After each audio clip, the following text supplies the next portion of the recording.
Fala pessoal do Sem Roteiro Podcast, este é mais um podcast, hoje com uma super convidada, ela que é policial civil, mulher, guerreira, que veio nos ensinar várias coisas hoje, várias lições e nos deixar uma palavra super gostosa. Gisele Souza, primeiramente, muito obrigado, uma honra imensa ter você aqui com a gente. E sempre que a gente começa aqui o podcast, né, eu apresento o convidado da nossa forma, mas eu peço para o convidado se apresentar, né? E aí, geralmente, as pessoas se apresentam como? Ah, eu sou fulano, formado nisso. É importante também que você fale da sua trajetória profissional, mas a gente aqui gosta muito de saber também da trajetória pessoal da pessoa. Então, se você puder compartilhar, né, se você não for aquela pessoa um pouco mais reservada, puder compartilhar um pouquinho da sua história pessoal e de quem é aquela Gisele que ninguém conhece, por favor, a gente está super curioso. Achei que essa pegada é maravilhosa. Eu quero dizer primeiro que eu estou muito feliz de estar aqui, me sinto honrada com esse convite. Vindo de você, que vai ser uma referência hoje, né, no direito eleitoral, uma mulher super competente, e vim aqui contar e falar de mim é uma coisa que eu acho que eu mais faço com tranquilidade. Porque quem é Gisele Souza? Gisele Souza é filha do Hélio e da Adelaide, a mãe do Enzo, a menina mais velha de 4 filhos dos meus pais. Então eu sou a menina mais velha, eu tenho um irmão mais velho. Cresci num ambiente sem muito luxo, com aquelas dificuldades que a gente já sabe. Estudei de graça a minha vida inteira, porque meus pais na época não tinham condições de pagar a escola pra gente. Então, estive inclusive na Unig, lá onde eu me formei, Nova Iguaçu. Sou de Nova Iguaçu, com muita honra, muito orgulho. Voltei à faculdade, que eu estudei desde que me entendo por gente, até me formar em Direito. E estive lá e foi muito legal reviver nessa história. Sempre quis ou fazer medicina ou fazer direito. Medicina era se meu pai tivesse dinheiro para pagar a faculdade. E direito era se eu não conseguisse fazer medicina, eu faria direito. Entendi. Então, sou formada em direito, atuei como advogada de contencioso de massa, trabalhista, fui conciliadora da vara de família durante alguns anos, sempre me interessei por essas questões entranhadas na vida das pessoas e que acabam desembocando numa demanda jurídica. Passei para a Polícia Civil com 23 anos. Eu sempre quis ser juíza, então esse plano ainda está no ar. Oh, muito bom. Mas no meio do caminho a gente precisa encontrar meios. Sempre trabalhei para sobreviver. Claro. Trabalho desde 12 anos de idade. Comecei trabalhando em casa, fazendo trabalho manual para ajudar meus pais em casa, porque eu entendia que eu poderia contribuir de alguma forma com a economia doméstica. Eu sempre acreditava que as dificuldades financeiras que a gente passava, eu como criança, eu poderia contribuir de alguma maneira. Hoje eu vejo que isso foi um erro, né? Mas tudo bem, depois a gente passa para lá. Comecei a trabalhar com 15 anos, trabalhando fora. Meu primeiro emprego foi na Prefeitura de Nova Iguaçu. Eu trabalhava ali na porta da Prefeitura atendendo contribuinte. Então, dúvida de PTU, dúvida de taxas, num geral, era comigo.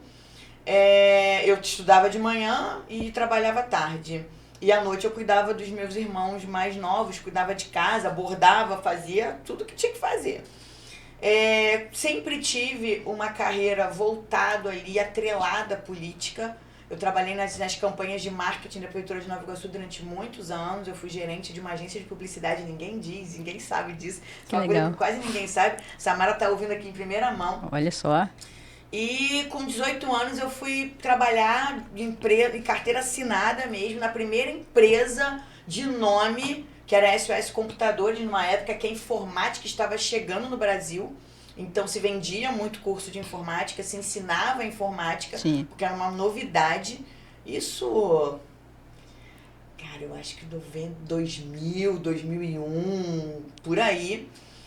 E até fiz aniversário semana passada, meu primeiro patrão, Sérgio Pedral, te um beijo, grande empresário, esteve no meu aniversário. Eu falei, fui uma boa funcionária, porque pro patrão chegar no meu aniversário 20 anos, quase 20 anos depois. Sensacional. Porque eu fiz um bom trabalho. E aí trabalhei com vendas, trabalhava com vendas, entrei vendedora, virei supervisora e terminei a faculdade lá, né? Comecei trabalhando lá, a faculdade, e terminei a faculdade lá. E como eu não tinha tempo, eu tinha que trabalhar para sobreviver, eu me formei já com a OAB. No 9º período eu fiz lá, escolhi a matéria que eu mais me dei mal na faculdade, que era Direito Empresarial, e fui fazer a segunda fase da OAB. Passei, então no 10º período eu já era aprovada no exame de ordem, tirei a OAB e advoguei. Só que eu sempre quis concurso porque eu venho de uma família de funcionários públicos. Eu tenho tio na Receita Federal, meu pai é funcionário público do Ministério da Saúde do governo federal há anos, se aposentou lá, inclusive. Minha família também, com muitos professores, a minha tia, perita da Polícia Civil, já aposentada. Então, eu venho dessa vertente e que a gente precisa de uma segurança. E para ter segurança, a gente faz concurso público. Sim. E aí, estou na Polícia Civil há 16 anos, vou fazer 17 anos de Polícia Civil. Comecei dentro da Polícia Civil de uma maneira muito interessante, porque eu fui a que fez a gestão do primeiro inquérito eletrônico da Polícia Civil, quando o processo eletrônico não existia. Que legal. Era tudo físico, os processos, né, judiciais todos físicos, e a gente criou um projeto dentro da minha CADEPAL, ainda estava em formação, e a gente fez um caso hipotético que teve filmagem, foi um homicídio na época, e teve filmagem com o cinegrafista da Globo, teve sangue, aquele sangue fake, teve perícia, teve tudo, mas foi o primeiro inquérito digital eletrônico da Polícia Civil. Hoje a gente tem, né, o processo eletrônico como uma verdade absoluta, né, em todos os tribunais, inclusive dentro das polícias. Uhum. E assim eu comecei, fui trabalhar na divisão de homicídios. Inaugurei a divisão de homicídios, né, na capital em 2010, todo aquele protocolo que hoje é servido para os outros policiais, que serve de modelo para os outros policiais, a gente que implementou. Eu fui trabalhar com pessoas desaparecidas porque a minha veia sempre foi aquelas pessoas que ficam à margem, que ninguém dá importância. Então eu trabalhei com pessoas desaparecidas, eu fiz uma pós-graduação em Segurança e Cidadania pelo Ministério da Justiça e eu fiz uma pesquisa sobre desaparecimento. Essa pesquisa bombou na época em que se discutia redução de índice de homicídio e aumento do número de desaparecimentos. E aí, trabalhando com desaparecidos, eu fui entender um pouco do universo mental das pessoas, do que leva as pessoas a cometerem crimes. E aí eu entendi que eu e você a gente pode matar, desde que alguma coisa dentro da gente seja gatilhado. E foi através do estudo dos homicídios, por que as pessoas matavam e por que as pessoas desapareciam, que eu cheguei em querer entender mais de mente humana. Só que entender mais de mente humana passava por mim, pelas minhas histórias, pelas minhas dores, pelas curas que eu precisava fazer, porque no ambiente policial eu me deparava com pessoas que tinham as mesmas questões que eu muitas vezes não conseguia resolver. Gente, eu vou até parar um pouquinho aqui, você me perdoa. Sim, sem que problemas. Assim, quanta informação valiosa, que currículo impecável, estou literalmente apaixonada. Eu fui conciliadora no Tribunal de Brasília, no TJDFT, por 2 anos, recebi lá o diploma de conciliadora. E foi uma experiência incrível, né? Realmente, hoje, inclusive, eu falo para todo mundo, para todos os clientes que entram no escritório, que a melhor sentença é um acordo. Eu já chego falando isso para eles. Vamos tentar um acordo? Por que você não tentou um acordo? E eu sempre, o tempo inteiro, vamos tentar um acordo? Né? E as pessoas, mas eu te contratei para a gente resolver. Mas o acordo, olha... E o processo já é uma sentença, independente das partes, se você vai ser absolvido ou não, você passar por aquilo já é uma sentença, já é uma pena, né? E com toda essa experiência de vida, com toda essa formação, não tenho dúvida que o que a gente vai aprender aqui hoje, eu já estou assim, encantada. Você trouxe informações aí valiosas, você de Nova Iguaçu, né? Eu não sou do Rio, mas eu já sei que Nova Iguaçu é um município aí muito querido pelas pessoas no estado do Rio, né? Tem até um grito aí, Uhul, Nova Iguaçu. Uhul, Nova Iguaçu. O sotaque dela não nega, né? Ela Mas trouxe informações aí a respeito de inovações tecnológicas, né, que você está sempre buscando melhorias e buscando melhorias para as pessoas que estão que o Estado não tem vista para essas pessoas, né? E precisa que pessoas dentro do Estado, como você, tenham vista para essas pessoas, e não só tenham vista, mas que estudem e busquem soluções para essas pessoas, né? E aí a gente pode entrar, acho que num dos primeiros temas que eu vejo você abordando por aí, né? Apesar de nosso podcast ser sem roteiro, a gente sempre sabe que os nossos convidados têm conhecimento e a gente quer pegar um pouquinho da lasquinha de conhecimento de vocês. E eu sei que você tem conhecimento aí a respeito de não só de conciliação, etc., mas você trabalha dentro da Polícia Civil com referente a abuso infantil. Queria que você começasse a contar assim, um pouquinho de como que é a experiência, porque você é formado em Direito, mas obviamente tem várias outras outras experiências. Eu, como advogada, eu costumo conversar com o Vitor, com várias pessoas aqui do escritório, que a gente, acho que basicamente todas as profissões, a gente tem uma disciplina só de psicologia. Perfeito. No Direito. Mas deveria ter mais, deveria ter um pouco mais. Perfeito. Porque tem cliente que liga pra gente, passa uma hora e você fala, ele só queria conversar. Perfeito. E às vezes tem problema que é só conversa. Né? E dentro da polícia, com certeza você já deve ter visto que diversos problemas as pessoas causaram por falta de conversa, falta de enfim. E eu queria que você dividisse um pouco com a gente aí dessa experiência sua, que com certeza, aqui no escritório a gente pega 5 casos, vocês pegam 50, né?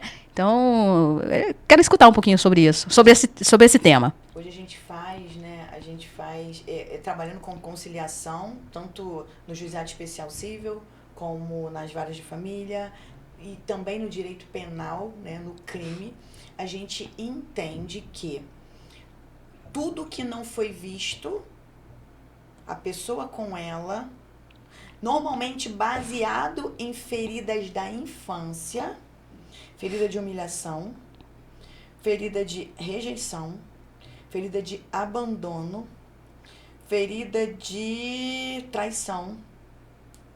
Essas feridas, elas trazem para o adulto questões mal resolvidas com uma criança que mora dentro de todos nós. E essa pessoa, ela passa a habitar num mundo que vai trazer de volta para ela situações para gatilhar essas feridas que ela não resolveu.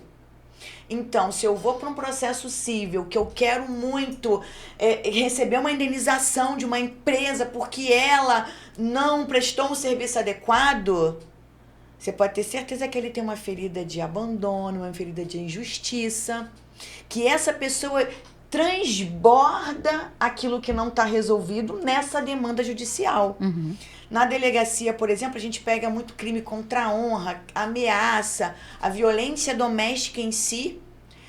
A raiz, eu fui estudar a raiz disso, desde 2019, eu me especializei em violência doméstica e abuso sexual infantil, porque eu passei a entender que por trás de um registro de ocorrência narrando diversas atrocidades, tem um ser humano em sofrimento. Uhum.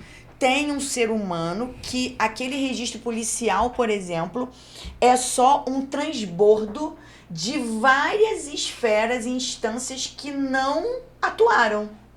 Seja o indivíduo com ele mesmo, seja a família de origem, seja a escola, seja a gestão pública, os serviços públicos. E aí, aquela pessoa encontra um cenário perfeito para realizar as crenças dela. E aí, eu falo de um lugar que eu ouso dizer que não tem ninguém que saiba falar, porque eu falo de atendimento de milhares de mulheres e crianças que já passaram pela minha mão. Sim. E quando eu atendo criança, por trás da criança tem uma mãe e tem um pai. Então, de um, eu atendo 3. Uhum. E essas pessoas, analisando o crime, eu vi o mesmo padrão se repetindo. Mulheres que sofrem violência doméstica e crianças que sofrem abuso, elas vêm de um cenário de infância nesse sentido. Como assim? ou elas viram, ouviram ou sentiram esse cenário da infância. E aí, como você falou assim, eu achei muito interessante essa sua fala como advogada. Deveria ter mais psicologia na faculdade. As pessoas estudam o fenômeno da violência doméstica e do abuso sexual com um viés muito técnico, jurídico. E esse fenômeno ele é emocional e psicossocial. Por quê? Porque existe um estímulo que é dado ao cérebro todas as vezes que uma criança, por exemplo, pequena, vê uma cena dentro de casa de violência entre os pais. Essa cena gatilha uma sinapse neural, que é 2 hormônios se comunicando e criando um caminho, e essa comunicação gera uma química no corpo. Cortisol, adrenalina, hormônios do estresse no geral. Imagina uma criança que todo dia vê uma cena de violência entre os pais dentro de casa. Sinapse neural, 1 dia. Sinapse neural, 2 dias, 3 dias, 10 dias, 20 dias, 3 anos, 5 anos. Essa criança, ela passa a ter uma trilha neural fortalecida. Eu vou fazer uma metáfora aqui. Quando a trilha neural acontece, a sinapse acontece pela primeira vez, é como se fosse um fio de cabelo. Conforme essa sinapse vai se repetindo, ela se torna desse jeito, nesse diâmetro. Por quê? Porque aquilo ficou fortalecido por repetição ou sob forte impacto emocional. Quem viu Divertidamente? Viu Divertidamente? Sim, sim. Você vai ver as crenças mais profundas, e lá no Divertidamente é muito interessante. Aquele filme não é para criança, Sim. Aquele filme é para nós, Sim. adultos. Você vai ver que as crenças, algumas são mais fininhas, as outras são mais grossinhas, algumas estão mais profundas e as outras estão mais superficiais. É exatamente aquilo que o filme mostrou que acontece com o nosso cérebro. Então, presta atenção, eu tenho uma criança que conviveu num ambiente de violência, de abuso psicológico, emocional, físico, de todas as maneiras. Essa criança vai tender a significar relacionamentos com aquela dinâmica, amor com aquela dinâmica, e ela vai passar a reproduzir isso nas relações. Tony Robbins vai dizer que ou a criança, ou o adulto que foi uma criança que teve acesso a tudo isso, ou ele muda pela dor ou pelo amor. Então, quando eu olho para o fenômeno da violência doméstica, eu vou entender que existe uma mulher que sofreu algum tipo de abuso na infância, cresceu vendo isso, e na fase adulta ela habita no mundo compatível com as crenças que ela tem. Sim. E aí a gente vai falar de multiverso, de infinitas possibilidades, que é o que eu acredito e fui estudar, física quântica, epigenética, psicologia, genética, foi tudo que você imaginar para chegar nesse lugar. E a gente vai entender por que é que essa mulher repete os ciclos. É porque, metaforicamente, ela tem uma ferida de rejeição, de abandono, de todas as feridas, e que o coração ele é 5.000 vezes mais potente que o cérebro. O cérebro ele é elétrico. Então você pensa, você emite um impulso. Só que quem atrai, quem magnetiza é o que você sente. E isso explica por que eu falo que eu quero ser rica e às vezes a riqueza não me acompanha. Porque eu posso dizer que quero, mas posso me sentir pobre. O que vai prevalecer é o que você sente. Qual é o grande insight da vida? Eu penso e sinto em harmonia. E aí essa mulher que passou por tudo isso, ela vem para a vida com essas feridas, tendo crenças distorcidas sobre as relações. E ela vai habitar num mundo onde eu tenho alguém em ressonância com o que ela sente. E aí, quem ela vai escolher? Tem 10 homens maravilhosos. Quem ela vai escolher? O mais tóxico. O mais tóxico. Por quê? Porque o tóxico está em ressonância, eletromagnética com que ela vibra. Impulso elétrico e impulso magnético. Só que ninguém explica a violência doméstica dessa maneira. Sim. As pessoas, a mulher sem vergonha, a mulher gosta. E ninguém para olhar que o tóxico, o abusador, também vem de um ambiente nas mesmas circunstâncias. Onde ele aprendeu que ser homem, ser marido, é tratar a mulher mal, é ser abusivo com a mulher, porque ele viu isso nas relações primárias. E aí eu trago a reflexão. Nós, pais e mães, temos muita responsabilidade no futuro das relações que vão acontecer daqui a 3, 4, 5, 10 anos. Bacana. Eu costumo dizer, Samara, que a maior faculdade que a gente faz e que ela é para sempre é a faculdade da maternidade e da paternidade. Ah, que não fala isso pra mim não, que eu sou doida pra ser mãe, aí... Todos deveriam estudar, deveriam se capacitar para esse papel, que é o papel mais caro da humanidade. Então, eu, como policial civil, hoje como mentora de mulheres, como treinadora, como terapeuta, me tornei terapeuta para conseguir levar essa mensagem para o mundo, porque eu costumo dizer que a abundância e a prosperidade não está em você saber muito, está em você saber esse conhecimento passar pelo seu corpo e você transbordar sobre aquela pessoa que está ali sedenta minimamente dessas informações. E aí, há 5 anos, todas as sextas-feiras da minha vida, eu me dedico a ouvir criança, uma vítima de abuso sexual. E essa foi a grande chave que eu quis trazer uma solução. Por que é que 99% das crianças que eu atendo vêm de mães abusadas? Porque isso tá numa informação genética também.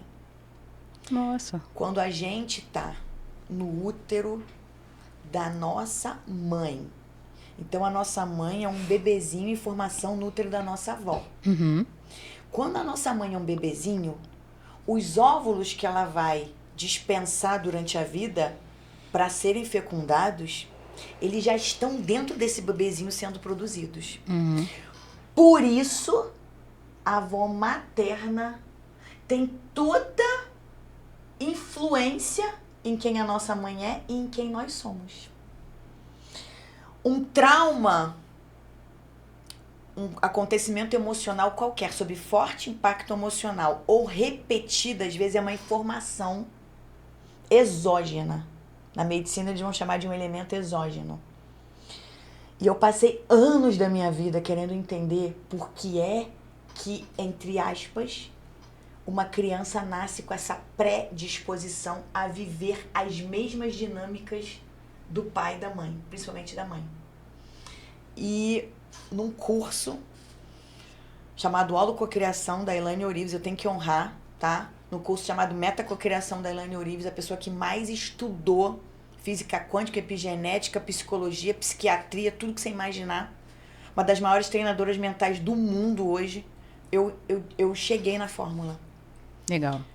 Um evento externo que te causa uma emoção, ele penetra na membrana da tua célula como uma informação, chega no núcleo, através da cadeia do DNA, ele chega no gene, e através do gene ele passa de geração em geração. A Bíblia vai falar em maldição hereditária. A Bíblia vai falar em situações que se repetem entre várias gerações. Esse é o fenômeno da violência doméstica sob o olhar da Gisele. E eu chego num lugar agora de como desenvolver, como estimular, como orientar, como informar, como tentar os solucionar. gestores públicos para que eles tragam políticas públicas Perfeito. que não só acessem a ponta do iceberg. Mas acessem todo o contexto que tem por baixo da ponta do iceberg. Conversando com a secretária de Segurança de Mesquita, na época, né, com o prefeito Jorge Miranda, a gente chegou uma política pública muito interessante que ela implementou na cidade e que fez muita diferença, inclusive, no patrulhamento da cidade. Ela mapeou todos os pontos de mais chamamento das forças policiais para fenômeno de violência doméstica. E sabe o que ela fez? Ela levou, né, para o prefeito essa situação e ele estabeleceu nesses locais política pública de assistência social. Então, ali eu tenho um CRAS, ali eu tenho creche, ali eu tenho saúde, ali eu tenho diversão. Por quê? Porque quando o fenômeno da violência doméstica é um fenômeno multifacetado, para eu tirar essa mulher desse ciclo, não basta eu levar só a polícia. A polícia vai ali resolver aquela situação naquele momento.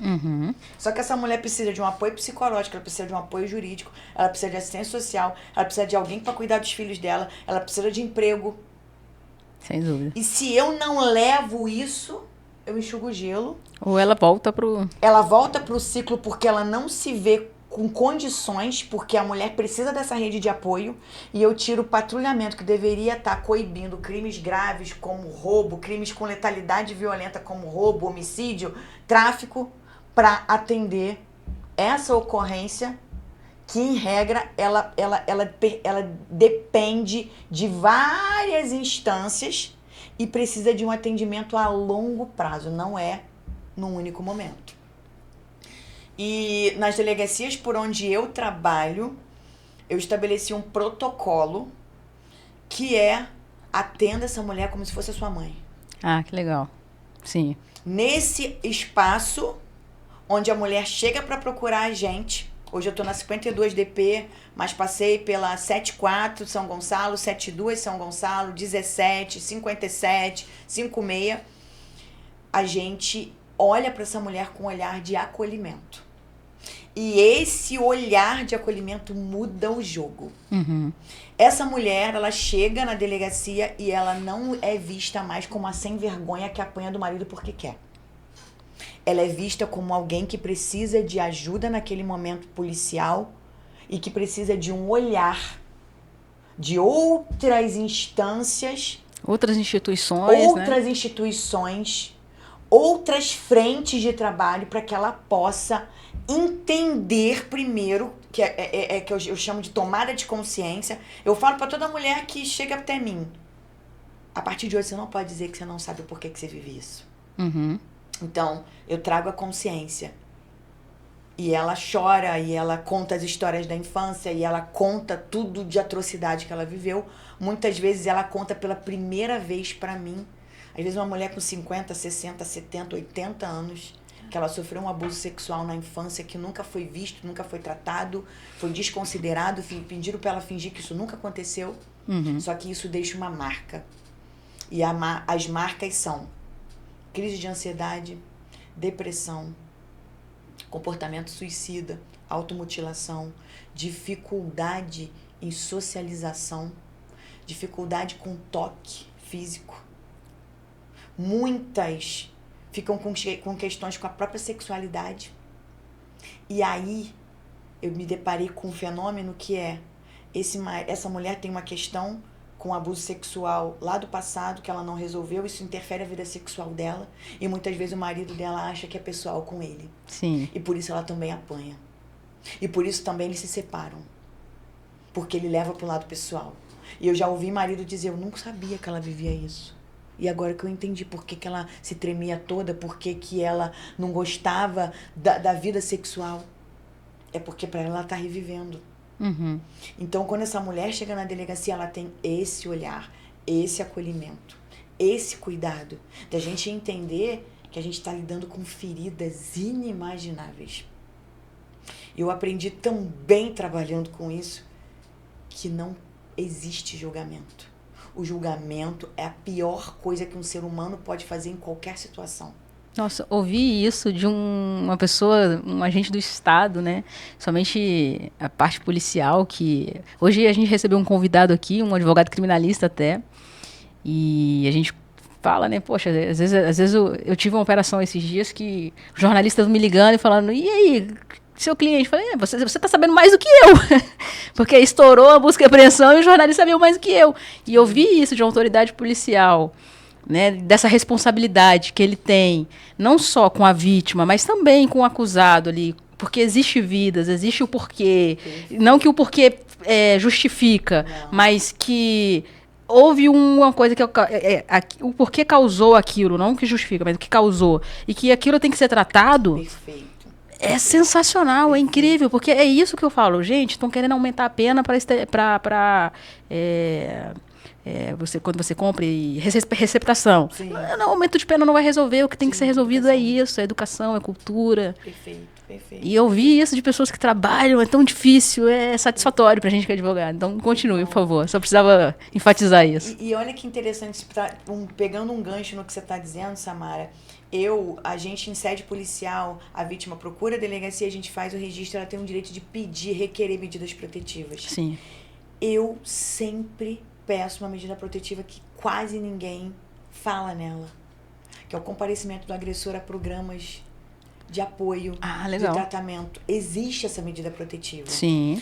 Porque não adianta eu pedir uma medida protetiva ali de afastamento temporário do agressor, dele não fazer contato telefônico, pessoal com a vítima, com as testemunhas, com os filhos, suspender visitação, se eu não dou a possibilidade, mesmo que ele não queira, de ele passar por um acompanhamento psicológico, para que ele entenda por que ele agride.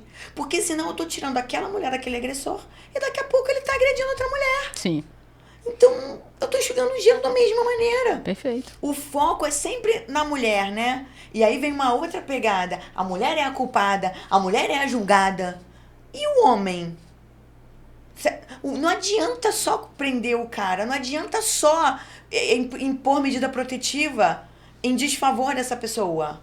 Ele também tem questões que eu preciso olhar. Eu quando trabalhava na divisão de homicídios, eu conseguia muitas confissões. Muitas. Crimes bárbaros, homicídios bárbaros. E eu vou citar um aqui de uma jovem muito bonita que ela morreu com um corte no pescoço com um gargalo de garrafa. E olha a história por trás desse homicídio. Foi um cara que ele foi rejeitado na infância pela mãe, muito maltratado pela mãe.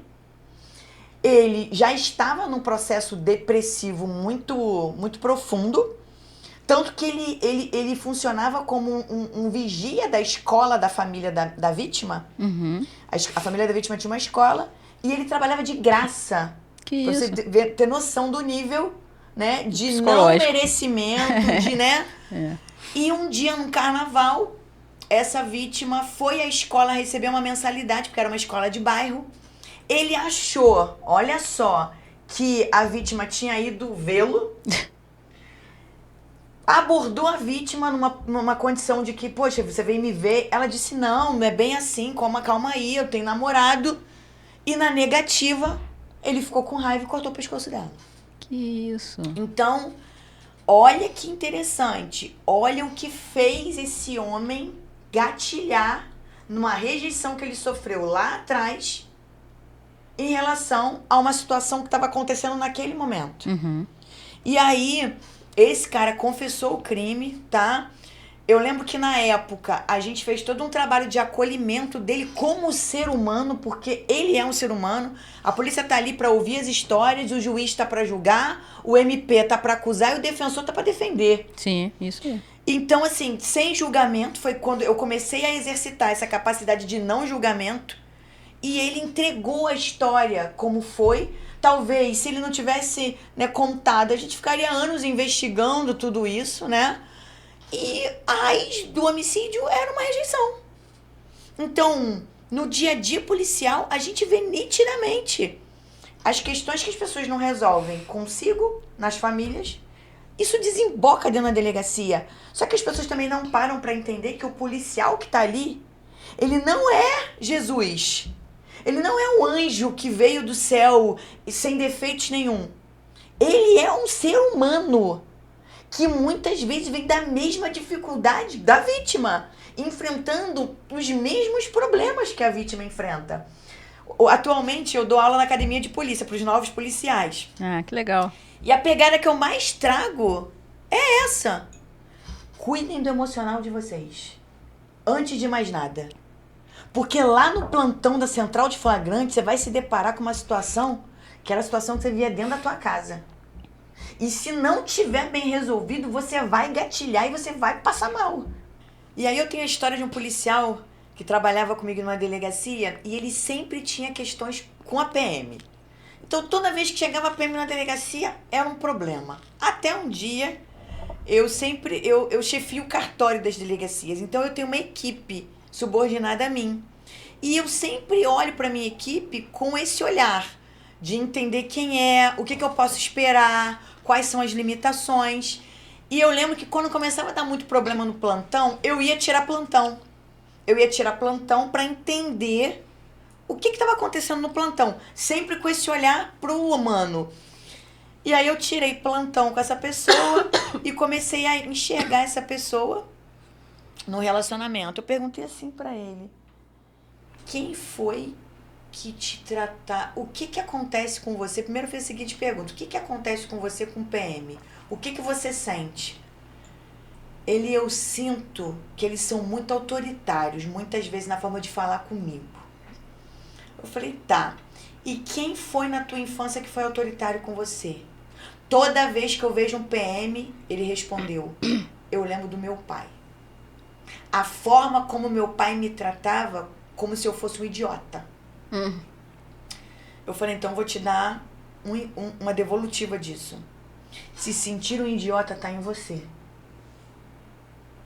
E você só acessa no plantão aquele PM que vai te tratar como. Quem precisa tirar essa mochila desse peso, da forma como seu pai te tratava, é você. E quando você fizer isso, você vai começar a ver que as coisas ao seu redor vão mudar. E até hoje, ele me agradece por isso. Porque ele falou que ele nunca tinha pensado que ele transferia para a figura daquele PM que chegava na delegacia as críticas e as frustrações que ele tinha com o pai. Sim. E depois que eu sempre falo, depois que a luz vem, você não fica mais no escuro. Você consegue controlar as suas reações, os seus gatilhos, que o gatilho vai vir. A pessoa vai vir, eu dou uma fórmula de como você está gatilhado. Como você percebe que está gatilhado? O coração acelera, vem um nó na garganta, você fica gelado e sobe um negócio de cima para baixo, de baixo para cima.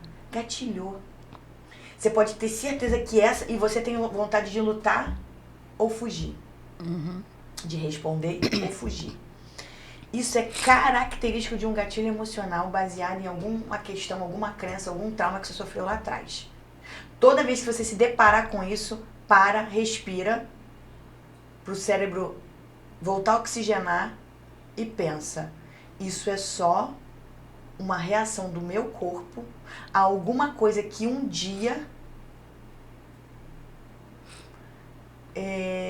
desafiou a minha vida, de alguma forma, que é o instinto, né, de lutar ou fugir para sobreviver. Então, essa situação, em algum momento, ameaçou a minha vida e por isso eu reajo. E aí, quando você vai estudando o comportamento, a mente, como ela funciona, você vai entendendo melhor o crime. Você olha para uma situação, você já sabe o que aconteceu na sua situação. Eu costumo dizer, sem medo de errar, 95% de quem nós somos é nosso inconsciente. Sim. E 5% é o nosso consciente. Então, 5% das coisas que eu faço, eu tô raciocinando. 95% eu tô reagindo com base no que tem lá no meu inconsciente. Sim. E eu costumo fazer uma metáfora que dentro do inconsciente tem um guarda. Como se fosse um guarda do Banco do Brasil. O cara só deixa chegar no cofre se o que for entrar no cofre for de valor. E esse valor pode ser positivo ou negativo. Então, acompanha a metáfora. Meu inconsciente é um cofre, onde eu guardo as coisas mais profundas da minha vida. Esse guarda, ele escaneia tudo que vem. Então, eu tenho uma experiência, eu tenho uma pessoa, eu tenho uma situação, esse guarda está fazendo um scanner. Ele só vai deixar entrar no cofre o que for semelhante ao que tem lá dentro. Uhum. Então, se no cofre só entra ouro e dinheiro, ele vai escanear. Se não for ouro e dinheiro, ele não vai deixar entrar. Contrário, eu sou uma pessoa cheia de crença de rejeição, traição, injustiça, abandono. O cofre, o guarda do cofre vai escanear as oportunidades e se for boa, e aqui só tiver abandono, rejeição e pobreza, escassez, ele vai escanear a oportunidade boa e vai rejeitar. E aí eu pergunto para você, todo mundo tem suas crenças, tem suas dores, seus gatilhos, seus problemas, né? Todo mundo passa Sim. por essas situações. Por mais que os pais tentam evitar, as pessoas passam por essas situações. E a forma de trabalhar isso hoje, para que esse guarda possa trabalhar na forma de evitar que coisas ruins ultrapassem, é terapia? Tem mais formas? A constelação familiar seria isso ou é algo diferente? Sim. Você poderia explicar pra gente? Vamos lá. Existem várias terapias que colocam o inconsciente com menos porcentagem de determinar a tua vida. E você, por exemplo, 95% do inconsciente, eu posso transformar isso em 70%. Quando eu trago terapias. Eu fui estudar constelação familiar para entender por que pessoas muito inteligentes, emocionalmente e intelectualmente, elas se viam presas em dinâmicas repetitivas, ciclos repetitivos. E aí eu cheguei no campo morfogenético. O que é um campo morfogenético? É um campo invisível que circunda todos nós. Hoje a ciência vai dizer, a ciência mostra que existe um campo eletromagnético que entra por aqui, passa pelo nosso corpo, alcança 3 metros e volta. E aí, vou dar um exemplo que todo mundo já viveu. Você estava super bem, feliz da vida, super animada, aí você encontrou com uma pessoa, daqui a pouco, ai, tô mal, tô com sono, nossa, a pessoa sugou minhas forças. Você não estava blindado o suficiente e o campo eletromagnético daquela pessoa interferiu em você, na tua energia, tudo é energia. Existe o experimento lá dos átomos, um átomo, sob o olhar do observador, ele atinge várias direções se ele está passando por um único orifício. Depois até posso compartilhar com você esse experimento. Então, é o experimento da dupla fenda. Então, tudo é energia. Meu corpo é feito de água. Água tem molécula. Minhas células, elas se renovam a cada 90 dias. Olha que interessante. Então, se eu vibro medo, culpa, raiva, vergonha, a cada 90 dias a célula velha está dizendo para a célula nova, ó, aqui o corpo se comporta assim. E aí tem o guarda do inconsciente. Aquela pessoa que fica na porta do meu inconsciente deixando entrar só o que é igual. Então, vamos lá pro fenômeno da violência. Eu sofri abuso, me bateram, me xingaram, me espancaram, me humilharam. O que tem dentro do meu inconsciente? Humilhação, xingamento, pancada, abuso.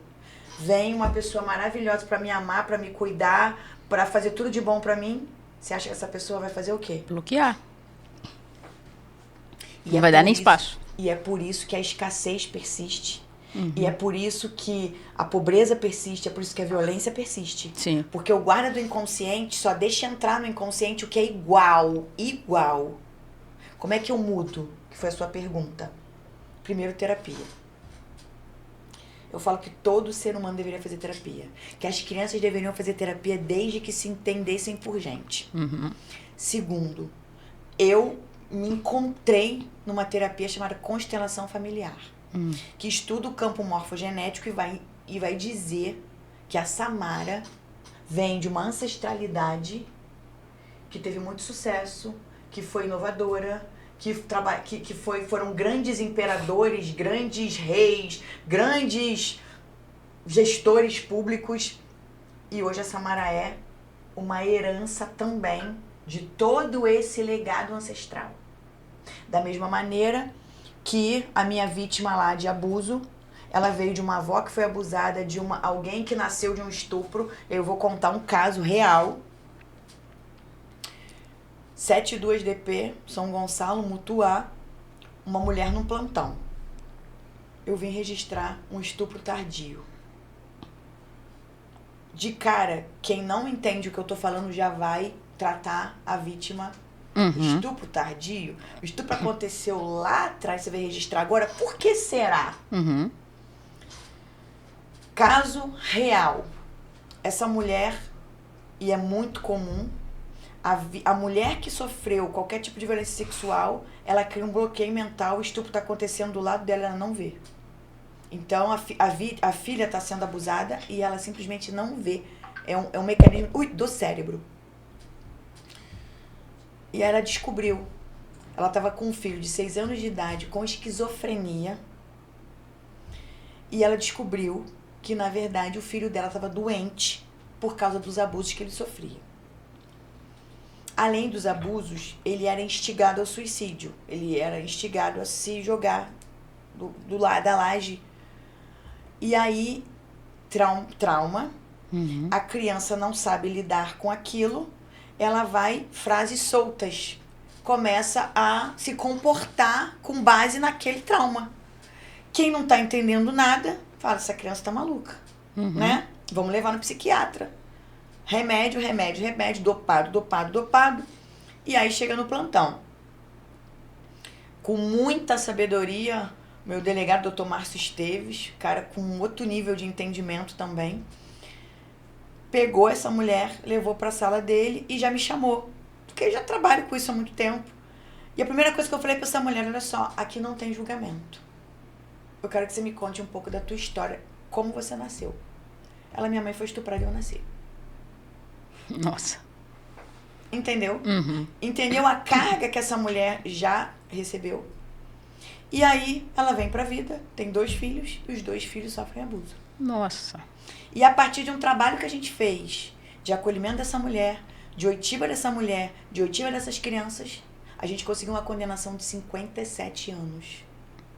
Do agressor, porque além de ter abusado dos filhos dela, ele também estuprou, o próprio marido estuprou essa vítima. Então a gente conseguiu uma sentença histórica de 57 anos em série de juizado de violência doméstica. Impressionante. Hoje a gente está com júri em andamento em relação à instigação ao suicídio e ao estupro de vulnerável da criança. Agora, o mais legal disso tudo é o que não tem preço. Eu falei para ela, seu filho não é esquizofrênico. Seu filho está apresentando sintomas psicológicos dos traumas que ele vem vivendo há tantos anos. Depois que ele falou, depois que o abusador foi tirado do convívio, essa criança hoje fala inglês, canta, não toma remédio. Olha. Esse diagnóstico caiu por terra. Só que, lamentavelmente, ele ainda luta com as consequências dos remédios fortíssimos que ele tomava. Então, ele tem sequelas neurológicas. Mas é uma criança normal. Uma criança alegre. Eu recebo foto até hoje dessa criança. Ah, que legal. Então, isso, Samara, não tem preço. Eu ia falar até isso, né? Que aqui no escritório, quando a gente pega alguns casos, a gente fica muito ansioso, fica triste, dependendo do resultado. Ou triste com a própria situação, né? Você chega em casa e fala, poxa, eu peguei um caso assim hoje e tal. E vocês pegam isso todos os dias. Então, deve ser uma carga extremamente difícil. E realmente vocês têm que cuidar muito do psicológico, né? Muito do espiritual, que eu acredito muito. Mas tem essa questão da resposta, né? Sim, as pessoas te mandam, olha, tô bem, olha, fulano recebeu a pena que deveria receber, né? Foi feita a justiça. Então essa parte deve ser boa. Porque eu só vejo parte ruim ser policial, desculpa. Não, ainda mais no Rio de Janeiro, né? Imagina. Mas olha que interessante, complementando essa sua fala. Essa mulher hoje é uma grande atuante, ela tá fazendo direito. Essa mulher está quase se formando. Olha que legal. Essa mulher deu uma reviravolta na vida dela. Que bacana. Essa mulher hoje, ela ajuda... Eu fico até arrepiada, porque essa história me emociona. Essa mulher hoje ajuda outras mulheres que passaram pela mesma coisa que ela passou. Uhum. Eu vou te dizer, Samara, que existe uma prosperidade atrelado a esse meu trabalho que não é financeira. Só. Sim. É uma prosperidade espiritual. Você muda a vida das emocional. pessoas. Sim. Eu melhorei como ser humano. Eu cresci como pessoa. Eu hoje sou uma outra pessoa. Muito melhor do que eu era. E sou melhor a cada dia. Porque eu ouço relatos do tipo, tia, eu falei pra minha mãe que eu preferia morar debaixo da ponte com ela, que eu ficava ou tia debaixo da ponte com ela, pra eu não ver mais minha mãe apanhando do meu pai. E eu também já ouvi muitas mulheres dizendo, eu passo por tudo isso pelos meus filhos. E a constelação familiar vai dizer que colocar essa responsabilidade no ombro de um filho é pesado demais para essa criança. Uhum. Esse filho de maneira nenhuma vai ser feliz sabendo que você vive tudo isso por causa dele. Uhum. Então, esse olhar da constelação familiar, que é o que tem na minha ancestralidade, o que aconteceu lá no passado, que influencia a minha vida hoje, que eu de alguma maneira possa estar emaranhado, repetindo as mesmas histórias, revivendo e não tendo permissão para fazer da minha vida algo diferente. Esse olhar me trouxe muita clareza. É um exercício que você faz de alma, de espírito. Você não precisa estar presencialmente com a pessoa para se liberar de dinâmicas do passado. Eu estava atendendo uma mulher negra, e que toda a prosperidade dela estava atrelada a uma lealdade, à ancestralidade, que foi escravo. Então essa mulher, ela é inteligentíssima, ela lutava, mas a prosperidade não chegava. E quando a gente olhava, a constelação dela mostrava que ela estava presa num laço ancestral de muito sacrifício para sobreviver. E a constelação vai dizer que o melhor que eu e você podemos fazer para o mundo, para a vida, é ter permissão, é se liberar desses laços e fazer, e honrar essa ancestralidade que lutou para sobreviver e dizer, eu honro vocês. Daqui para frente sou eu. Daqui para frente sou eu, fazendo da minha vida algo maravilhoso em honra ao sacrifício de todo um sistema. Então, quando existem leis dentro da constelação, que é a lei do pertencimento, todos pertencem, não pode haver exclusão. Quando eu olho para o sistema político, por exemplo, que é um sistema, a constelação também olha para os sistemas empresariais, políticos, de saúde, todo o sistema, família. Oh, legal. Ela vai dizer que todos devem pertencer. Quando há exclusão, alguém vai pagar por isso. Uhum. Eu participei de uma constelação que a gente constelou a tragédia no Rio Grande do Sul. Interessante. E dentro da tragédia, a gente pode constelar situações. E dentro da tragédia do Rio Grande do Sul, eu, sem saber, eu sentia angústia, muita angústia durante a constelação. E lá na constelação, depois eu fui saber, uma pessoa que fazia o salvamento. Eu era aqueles bombeiros lá, que estavam salvando as pessoas. E a gente chegou num movimento separatista, né? Que a região sul viveu durante muito tempo briga por uma questão de separação. Sim, como o Brasil, né? Com o Brasil, independência e tal. Com essa independência. A gente chegou na constelação nesse lugar. E quando eu chego no movimento separatista, eu chego em alguém que está excluindo outros. Nossa, que interessante. E assim, a constelação é tão ampla que a gente chegou nesse lugar. Nesse lugar. Quando eu tenho isso acontecendo, eu preciso... Todos vêm em meu movimento, em meu favor, para me ajudar. E quando o Brasil inteiro, o próprio Nordeste inteiro, a região Norte inteira, se volta para o Rio Grande do Sul para ajudar, eu estou incluindo. Uhum. Então, é sobre esse olhar que hoje eu vejo do front a como fazer melhor, como fazer mais, como trazer solução, que a gente inclusive vai participar de um evento agora, né, em Mangaratiba, que é o Legisativo. É, isso aí. Que é justamente trazer reflexões para que os novos gestores, a gente tem uma turma de gestores públicos bem moderna, jovens, que trabalham muito. Eu tive com alguns deles, 8 horas da noite eles estão no gabinete. Sim, o pessoal trabalhando, full mesmo, pessoal que está aí envolvido mesmo. E a política pública não é só um prédio. Sim. Ela é uma história que se desdobra numa ação, que se desdobra em pessoas caminhando na direção de resolver uma questão, e ela se materializa num prédio, numa casa da mulher, numa sala de oitiva especializada dentro dos hospitais públicos, para já de cara atender aquela criança que chega ali, vítima de violência, para que essa criança não volte para casa e de repente não tenha mais o espaço de fala que ela teria no momento inicial.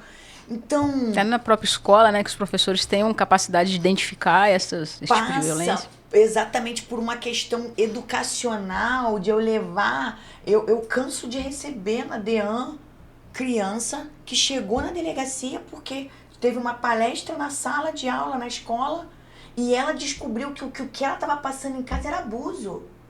E ela começa a chorar dentro da sala de aula, a professora ali já atenta, já retira da sala, já leva para a equipe pedagógica, e ali se descobre que aquela criança está sofrendo abuso há anos. Tadinha. E a partir daí o conselho tutelar é acionado, e a partir daí se leva para instâncias superiores uma situação que, se não fosse uma campanha de cunho educativo, a gente jamais saberia. Então, eu falo educação. Educação, cultura de proteção, cultura de entender das vulnerabilidades dos grupos que estão em situação de vulnerabilidade, que precisam de um olhar. A gente vai falar de isonomia, tratando os iguais na medida das igualdades, os desiguais na medida das suas desigualdades. Exatamente. Entendendo que tem grupos que precisam de determinada atenção e tem grupos que precisam de outra atenção. E tudo é atenção. Eu costumo dizer, Samara, que o maior ativo que a gente tem na vida é a nossa atenção. Sim. Se a gente dá atenção pro nosso cabelo, nosso cabelo bom. cresce. É. Se a gente dá atenção para a infância cresce mais saudável. Se a gente dá atenção para os nossos filhos, olhando no olho, vendo um comportamento diferente, vendo as notas, porque a escola revela muito sobre o comportamento de uma criança. Quando a gente dá atenção para as coisas, quando elas estão começando, eu tenho grandes chances de resolver aquilo. Mas quando eu deixo para lá, quando eu não dou devida atenção, quando eu subestimo um pequeno detalhe, eu posso estar contribuindo para que aquilo cresça absurdamente. Então, até desse caso que eu contei, se o primeiro sintoma que essa criança apresentou de uma coisa fora do contexto, talvez ela fosse chamada para conversar, ou fizesse alguma coisa lúdica dentro do universo, ou levasse numa terapia, talvez a gente não tinha chegado, né, na coisa mais grave, né, no caos instalado. Sim, porque a criança já, na primeira vez, ela já teria consciência de que aquilo era errado. Exatamente, né? Exatamente. E aqui a gente sempre fala de diversos temas, né? Eu sei que Sim. Você tem um outro tema aí que é cocriação da realidade. E esse eu tô super curiosa de saber, Sim. porque todos os temas que a gente abordou aqui tem um dos temas, inclusive, tem super a ver do que eu vivo, mas essa cocriação da realidade, eu acredito que até do que você vem falando aí, né, já tem a ver com a cocriação da realidade, de você bloquear, de você pensar positivo. Exato. Acredito que você já vem falando isso de uma forma mais sutil, né? Sim. E como que as pessoas fazem para participar tanto da constelação quanto da cocriação da realidade? Você ministra palestras, você dá mentorias. Como que funciona? Como que funciona na prática isso? Explica pra gente, assim, que a gente é totalmente leigo. O pessoal aqui, pessoal que está assistindo, o público é muito variado, tá? Tem advogado, tem contador, tem político, tem cabeleireira, tem de tudo aqui. Tem engenheiros que já vieram aqui, empresários. Sim. Então, assim, as pessoas estão curiosas para aprender de tudo. São pessoas que querem conhecimento. E isso aí é algo que a gente quer saber. Tá, você falou como é que funciona, o que causa, mas e agora? Como é que a gente participa disso? Perfeito, vamos lá.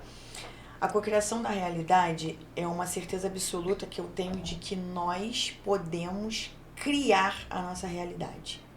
Eu creio que a gente é filho do Criador, a gente é um pedaço da centelha divina, um pedaço de Deus, e baseado nisso a gente cocria. Ele cria, a gente cocria.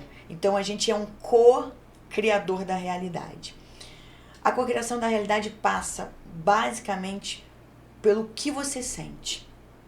Existiu um cientista chamado Hawkins, que ele mediu as emoções humanas e criou a tabela de Hawkins das emoções humanas.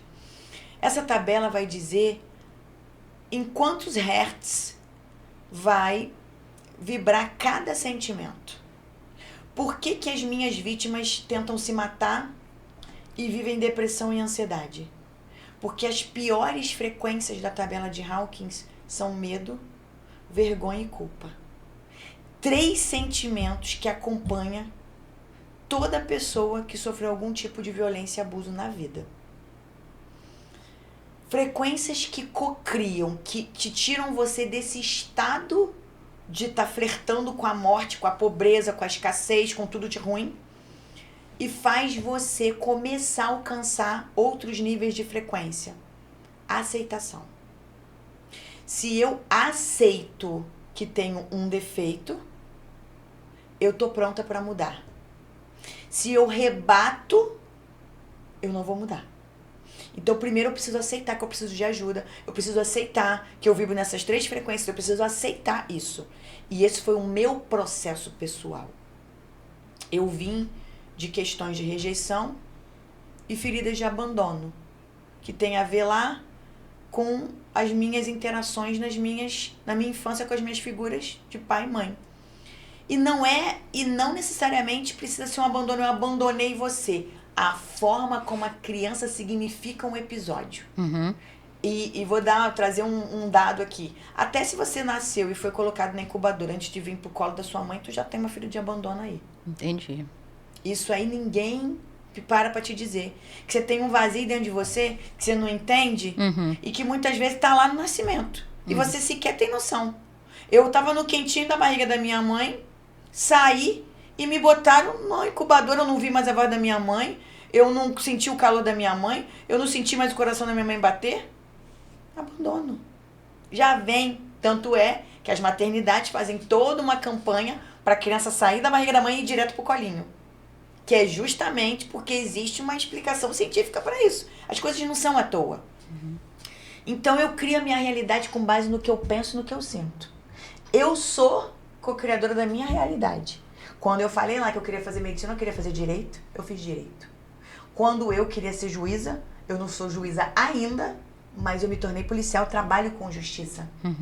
Quando lá atendendo criança e adolescente, vítima de violência doméstica e abuso sexual, eu falei, eu vou me tornar pesquisadora sobre isso, e hoje eu sou uma pesquisadora sobre isso. E aí, tá bom, atendi mais de 1000 crianças até hoje, como é que eu faço para trazer cura para essas crianças? Que não basta só eu atender, eu vou me tornar terapeuta, psicanalista, vibracional, e tô em formação fazendo isso. Legal. E eu falei, eu vou levar esse conhecimento todo que eu sei transbordar gratuitamente, que seja no Instagram, nas palestras. Hoje eu palestro, hoje eu levo conteúdo no Instagram, hoje eu faço constelação familiar. Então, quem quiser conhecer mais um pouco desse universo, eu sou a prova viva de que é real. Vou contar uma passagem da minha vida. que eu também conto pouco, mas eu conto nas minhas palestras em São Paulo, porque lá em São Paulo as pessoas me conhecem, mas aqui no Rio as pessoas me conhecem e vão poder comprovar o que eu tô falando. Perfeito. Eu morei na Barra durante 5 anos. Assim que eu fui trabalhar na divisão de homicídios, eu morava lá na Ilha da Gigonha, na Ilha Primeira, quem conhece sabe. E depois a vida vai levando você para outros caminhos. Eu saí da Barra, mas a Barra nunca saiu de mim. Tanto que a minha conta até hoje em Jardim Oceânico, do meu Itaú, tudo lá. Meu médico é aqui, minha vida sempre foi aqui. Eu falava, uma hora da minha vida, eu falei, vou voltar, quero voltar para lá. Sabe o que eu fazia? Eu alugava Airbnb. Só que eu não queria mais morar na Ilha da Gigonha, tá? Porque as coisas mudaram muito, tá muito agitado lá, sou uma pessoa mais pacata. Eu queria morar de frente pra praia. Sabe o que eu fazia? Eu alugava Airbnb no final de semana, só para respirar o ar e sentir como era acordar e ver o mar. Olha que interessante. Eu muitas vezes na minha vida inteira, eu nunca tive dinheiro, era dura mesmo, cara. Não conseguia frequentar certos lugares. Eu entrava num restaurante caro só para tomar um café e comer uma sobremesa. Sabe por quê? Eu queria ver como é que as pessoas se comportavam, eu queria ver como é que era o atendimento, eu queria ver os preços do cardápio. Eu descobri que somos nós que nos limitamos nos ambientes. Que os ambientes mais tops não são absurdos como a gente acha. É, exatamente. Eu queria ser uma grande treinadora. Eu pagava lá os treinamentos dos caras lá 12 vezes no cartão. Comprava passagem nos pontos do cartão. E tava lá Pablo Marçal, Elaine Orives, Marcos Strider, cara, o Joel J, Kenia Gama, todos esses caras fera. Aquele deputado que é famosíssimo, Jonathan? Nicolas Ferreira. O Nicolas. Tive com o Nicolas pessoalmente. Legal. Cara, tô nesses eventos todos. E nem sempre foi, cara, com a prosperidade que eu tenho hoje, não. Era na dureza mesmo, mas eu queria estar lá, eu queria sentir, eu queria ver como é que era. Tava vibrando. Tava vibrando. E foi com a Elaine Orives que, cara, eu preciso honrar. Foi num evento que eu fui em agosto de 2022 que eu conheci o que é a criação da realidade. Essa mulher deu uma palestra de 30 minutos num evento que explodiu minha mente. Falei, cara, e eu costumo dizer o seguinte, Samara, o conhecimento ele vai chegar até você quando você estiver preparada para acessar. Eu até então não estava preparada para acessar o nível de conhecimento que eu tive ali. Dali eu gostei, dali eu fui beber mais daquela fonte, dali eu fiz holococriação, dali eu fiz metacocriação, dali eu falei que eu ia fazer a mentoria dela, hoje eu sou mentorada dela. Legal. Dali eu falei que eu ia subir no palco, eu subi no palco do Gênesis da Cocriação agora, um final de semana de 3 dias, eu fui convidada por ela pessoalmente, numa live. Fatinha tá aqui, Fatinha sabe o que eu tô falando. Eu ganhei 3 dias com ela, fazendo 33 técnicas para alcançar outro nível de consciência. Nossa, sensacional. Nível de consciência de gênio, que agora eu vou virar mago, porque agora eu já tô no outro nível do mago. E eu falei, eu vou subir no palco do Co-Criador Milionário agora em 2025 para contar a minha história. Eu participei meu sonho era ter um podcast. Eu tanto fui convidada em podcast, como virei entrevistadora de podcast e participei de podcast dela, que era meu sonho. O meu podcast está no Holocine, que é um treinamento que ela dá inicial para quem não sabe nada de cocriação da realidade. Tá lá. Então, cara, eu sou nata nisso. Eu jantei com essa mulher. A mulher que alcança 45 países e tem 1 milhão de seguidores no Instagram, 1 milhão de seguidores no YouTube e já vendeu não sei quantos milhões em curso. Sim. E assim, eu tô cocriando a minha realidade. Minha realidade vai ser meu futuro. Eu falo assim, quem não sabe pra onde quer ir, cara, qualquer lugar serve. Exatamente. Eu sei exatamente que eu quero ir e eu tenho um porquê que é muito forte. Que é o meu filho que tá aqui. Lindo, inclusive. Meu filho tá aqui. Essa hora, depois de vir da escola. Sim. E ele é meu porquê. E por que ele é meu porquê? Porque ele é a pessoa que faz eu levantar todo dia na cama e fazer o que eu faço. Legal. Há 6 anos, toda sexta-feira, eu tô de férias. Mas sexta-feira eu tô lá. Eu nunca faltei um dia de oitiva. Que bacana. Dia 1º de maio, dia do trabalho, eu tava lá, era feriado, ouvindo 6 crianças, 6 histórias, 6 vidas. Bacana. E outra, eu invisto, eu compro equipamento, eu compro os equipamentos, é tudo meu. Então, eu acredito com todas as forças do meu coração que quando eu ouço uma criança, quando eu digo pra ela, eu acredito no que você tá me dizendo, eu tô aqui pra te ajudar.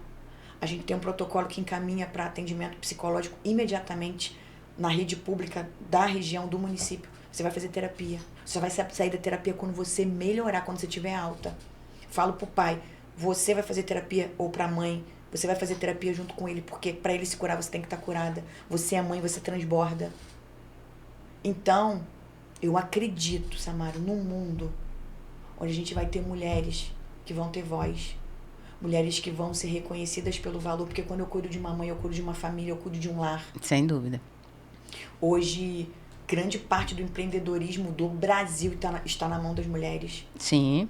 Hoje, acho que 54%, se eu não me engano, das famílias brasileiras são chefiadas por mulheres.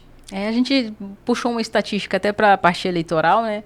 51% do eleitorado brasileiro é mulher e 52% e mais uns quebrados das acadêmicas Sim, do Brasil são mulheres. E a maioria mestradas e doutoradas. Mestradas e doutoradas são mulheres, né? Então, assim, a mulher está mais capacitada do que o homem, não está, inclusive, inserida nos cargos de alto escalão dentro da política ou em qualquer outro cargo no ramo do empreendedorismo, empresarial. A gente está até fazendo um preparo de um curso para mulheres candidatas de forma gratuita, porque eu falei, cara, isso para homem a gente vai cobrar, mas para mulher vai ser totalmente gratuito, porque a gente quer inserir as mulheres onde elas devem estar, onde elas merecem estar. Né? Então, e a gente também vem vendo as problemáticas que elas vêm sofrendo dentro da política. A política também existe violência política, e dentro da política contra a mulher, e a gente vem falando, como é que a gente pode melhorar? Né? E a gente, cada um tem um porquê de estar aqui.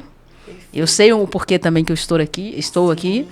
E a questão que você falou de cocriação, de constelação, talvez eu não dou esse nome, mas eu sigo uma filosofia que é a filosofia de Fá, e é basicamente tudo isso que você falou. Perfeito. Só muda o nome. Todos os caminhos levam ao mesmo lugar. Exatamente.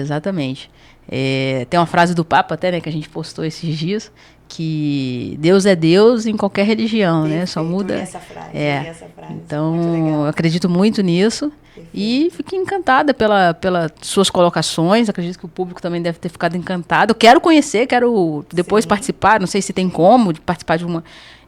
Eu quero conhecer, como é que faz? A gente tem curso, uma mentoria, a gente tem uma sessão, como é que funciona? Perfeito. Passa seu Instagram aqui, pessoal.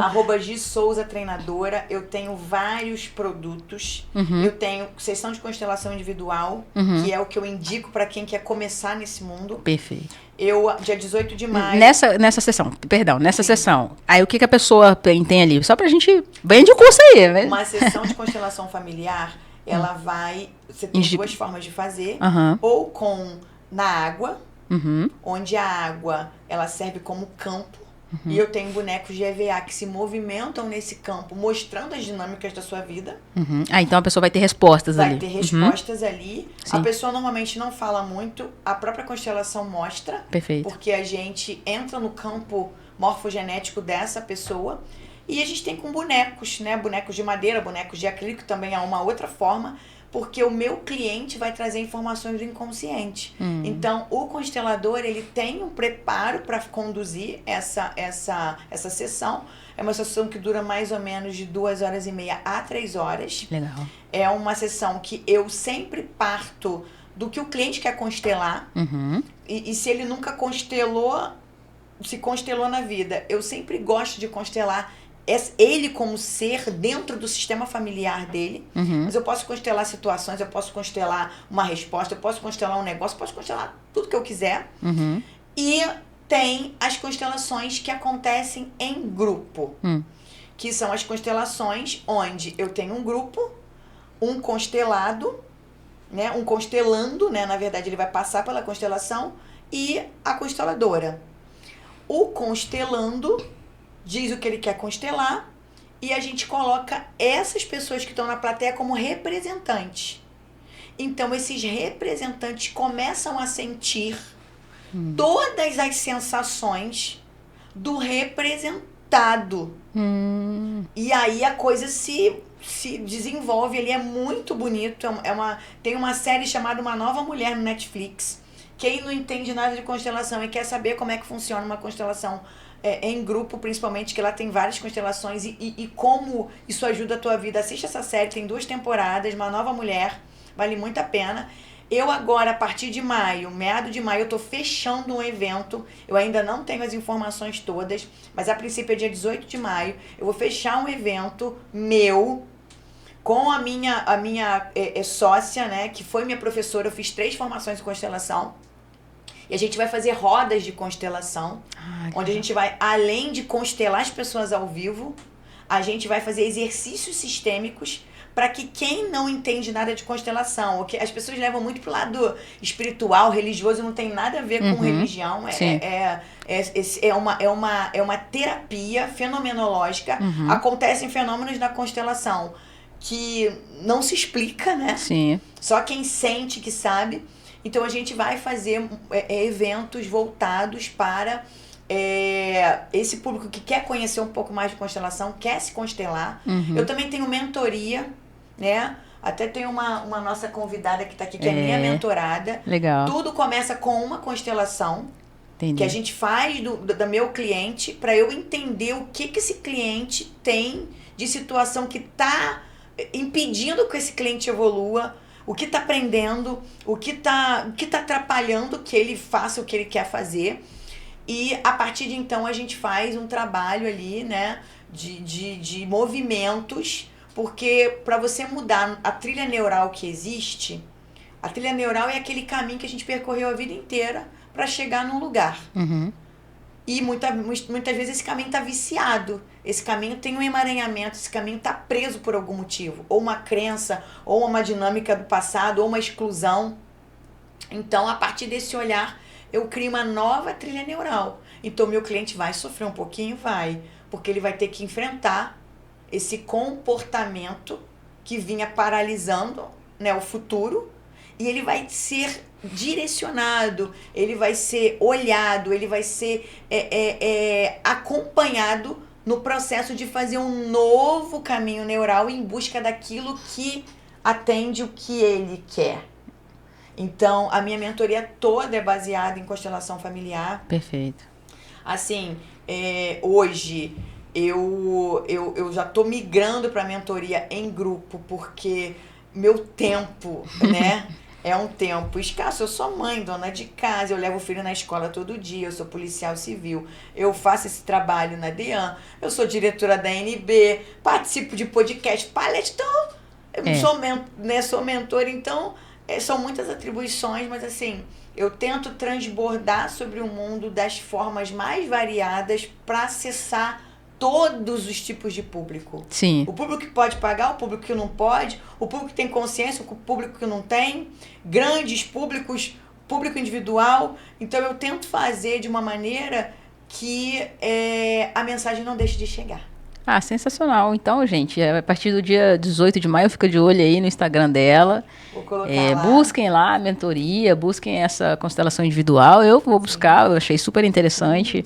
Eu acho que todo conhecimento, toda energia, tudo que é pro bem, né? É bom, tudo que é pro bem é bom, tudo que faz bem.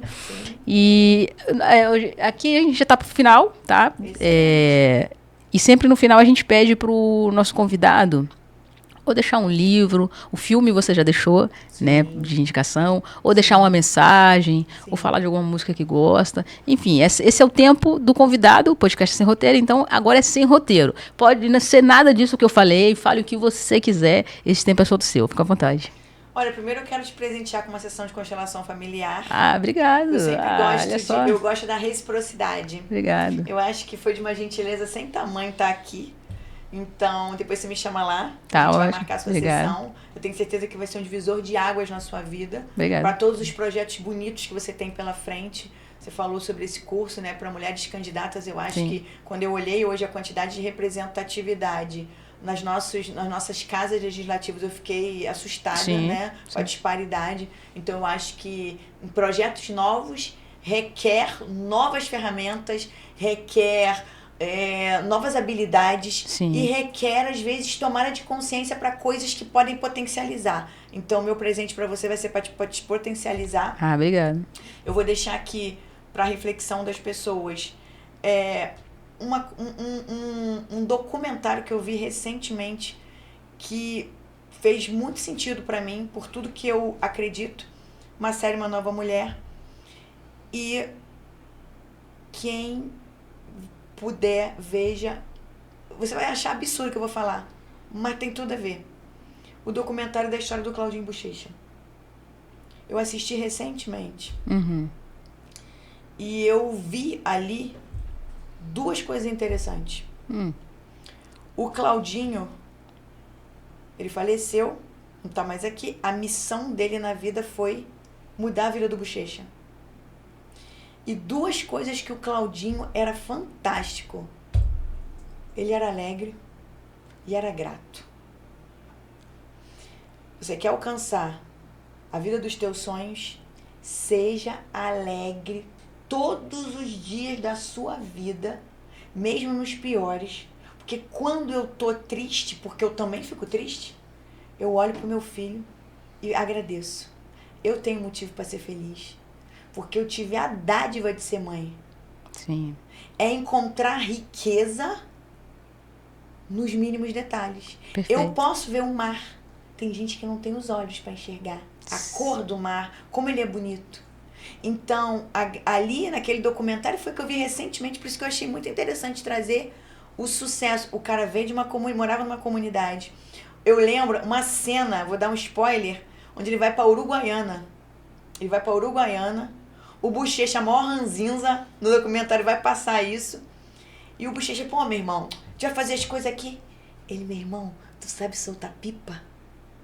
Aí ele começa a dançar, soltando pipa. Aí ele começa. Aí solta pipa, super alegre. O Bochecha, maneiro soltar pipa. Daqui a pouco tem uma galera pedindo autógrafo ali na Uruguaiana. Porque o pessoal já conhecia ele dos bailes, a música já estava tocando. Legal. E aí é um cara que, pra mim, não importava a circunstância. Ele estava sempre alegre e sempre vendo o que de positivo tinha naquilo. Então é uma coisa que todo mundo pode acessar, tá no Netflix lá, gratuito. E uma série Uma Nova Mulher, que vai trazer clareza sobre constelação familiar. Vários vídeos que eu coloco no Instagram, também vale a pena dar uma olhada lá. Tem muita sacada que eu demorei 40 anos da minha vida para ter. E hoje eu entrego lá gratuitamente para, né, quem não tá se entendendo, quem não tá sabendo por que a vida não tá andando, vai lá e eu vou dizer para você, para mim, para você, para todos que estão aqui. Você pode ser tudo que você quiser. Só precisa pensar e sentir e entregar sem ansiedade para Deus, para o universo, para a força superior, não sei o que você acredita. Eu só preciso te dizer que existe uma coerência harmônica entre mente, corpo e espírito. Quando isso está coerente, a tua vida vai fluir. Quero te agradecer por essa oportunidade maravilhosa. Foi incrível, eu me senti em casa, nem acho que eu tô no maravilha. podcast. Não, eu tô encantada com o tamanho do conteúdo. Vai sair muitos cortes aí, assim, tenho muito para digerir ainda, que eu acho que eu vou ficar pensando no que a gente conversou aqui hoje há uns 3, 4 dias aí. Vou fazer com certeza, vou cobrar o presente, hein? Cobrar, eu Não... promessas. E quero agradecer também você por ter aceitado o convite, falar que é uma honra te receber aqui, um prazer. Gente, ela é super pontual, chegou super no horário, né? Porque carioca, desculpa aí, viu, gente? Eu sou a pessoa que fala, eu moro no Rio, eu sou a pessoa que fala mal do carioca, fala mal do... Mas o carioca, ele tem problema com horário, né? E eu sou brasiliense é quase britânico, a gente chega no horário certo. Mas eu entendo que o Rio de Janeiro tem um trânsito super escasso e tal, enfim, tirando as brincadeiras, quero super agradecer. Gente, o recado que ela deixou é super valioso. Alegria e gratidão, né? Que tem tudo a ver com o que ela falou, que é emanar essa energia e trazer essa energia de volta. Então leva essa energia para as pessoas, né? Porque a alegria, ela é contagiosa, né? Às vezes você tá triste e chega uma pessoa sorrindo que tu esquece que tu tá triste. Então, muito obrigado. Obrigado por trazer essa energia sua para cá. Né? Então, gratidão pela sua energia de alegria e gratidão por ter vindo aqui. Gente, esse foi mais um Sem Roteiro Podcast e até a próxima. Beijo.